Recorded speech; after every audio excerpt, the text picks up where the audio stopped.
Manusia pasti terlibat dalam kehidupan sosial, baik di rumah, di lingkungan kerja, dan saat ia berada dimanapun. Di dalam menjalani kehidupan sosial, banyak hal terjadi di dalam hidupnya. Salah satu yang dialami manusia saat menjalani kehidupan sosial adalah mengalami mobilitas sosial. Mobilitas sosial ini tidak hanya terjadi pada beberapa individu atau sekelompok orang. Secara sadar atau tidak sadar, seseorang pasti mengalami mobilitas sosial dalam hidupnya. Tapi sebenarnya apa pengertian mobilitas sosial serta jenis dan bentuk mobilitas sosial? Sebelum membahas mengenai jenis dan bentuk mobilitas sosial, kita harus mengenal bagaimana mobilitas sosial bisa terjadi. Pada dasarnya, mobilitas sosial merupakan salah satu fenomena sosial yang kerap terjadi di kehidupan sosial. Tahukah kamu bencana tsunami yang terjadi di Aceh pada tahun 2004 silam? Peristiwa tersebut menyebabkan penduduk Aceh diharuskan pindah ke wilayah lain. Hal tersebut disebut juga sebagai mobilitas sosial geografis. Karakteristik ruang dan sumber daya yang berbeda pada setiap wilayah di Indonesia mendorong penduduk untuk melakukan mobilitas penduduk. Mobilitas penduduk dapat diartikan sebagai perpindahan penduduk dari satu tempat ke tempat lainnya.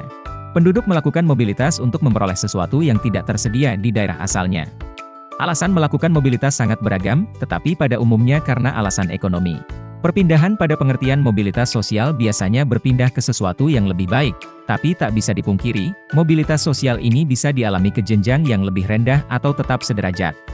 Mobilitas sosial dibagi menjadi beberapa jenis dan bentuk. Pembagian jenis dan bentuk mobilitas sosial ini dibagi berdasarkan bentuk perpindahan status atau derajat yang dimiliki seseorang atau individu. Secara garis besar, mobilitas penduduk dibagi menjadi dua, yaitu mobilitas vertikal dan mobilitas horizontal. 1.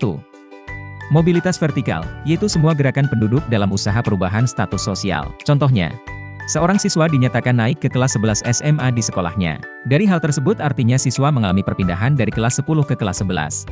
Jika perpindahan itu terjadi dari suatu kedudukan sosial ke kedudukan lainnya secara tidak sejajar, kamu dapat menggolongkannya ke dalam jenis mobilitas vertikal.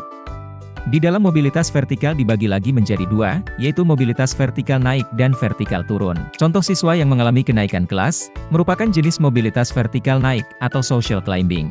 Sedangkan, jika masuknya individu atau kelompok dari suatu kedudukan sosial tinggi ke kedudukan yang lebih rendah, misalnya, seorang karyawan yang telah di-PHK oleh perusahaannya, sehingga menyebabkan karyawan tersebut menjadi pengangguran. Merupakan salah satu jenis contoh mobilitas vertikal turun atau social sinking. Jenis mobilitas selanjutnya adalah mobilitas horizontal. Mobilitas horizontal adalah semua gerakan penduduk yang melintas batas wilayah tertentu dalam periode waktu tertentu. Batas wilayah yang umumnya adalah batas administrasi, seperti provinsi, kabupaten, kecamatan, dan kelurahan. Mobilitas horizontal merupakan perpindahan suatu individu atau kelompok ke kelompok sosial lainnya yang sejajar atau sederajat. Contohnya seorang dokter yang dipindah tugaskan dari daerah perkotaan ke daerah pedesaan. Karena tidak mengubah status atau kedudukan sosialnya, maka dokter tersebut mengalami mobilitas horizontal. Perlu kamu ketahui juga, ada 3 jenis mobilitas lainnya, yaitu mobilitas intragenerasi, mobilitas antar generasi, dan mobilitas antar wilayah. Mobilitas intragenerasi dapat kamu cermati ketika ada seseorang yang mengalami perpindahan kedudukan sosial, yang terjadi dalam satu generasi yang sama. Sedangkan dapat disebut sebagai mobilitas antar generasi jika seseorang mengalami perpindahan kedudukan sosial yang terjadi antara beberapa generasi dalam satu keturunan. Yang terakhir adalah mobilitas antar wilayah, yang berarti perpindahan individu atau kelompok dari suatu daerah ke daerah lainnya, seperti adanya transmigrasi, urbanisasi atau migrasi. Mobilitas ini juga bisa disebut sebagai mobilitas gerak sosial geografis. Sampai di sini, kamu pastinya sudah memahami apa itu mobilitas penduduk dan jenisnya. Sekarang marilah kerjakan kuis berikut untuk mengukur pemahamanmu.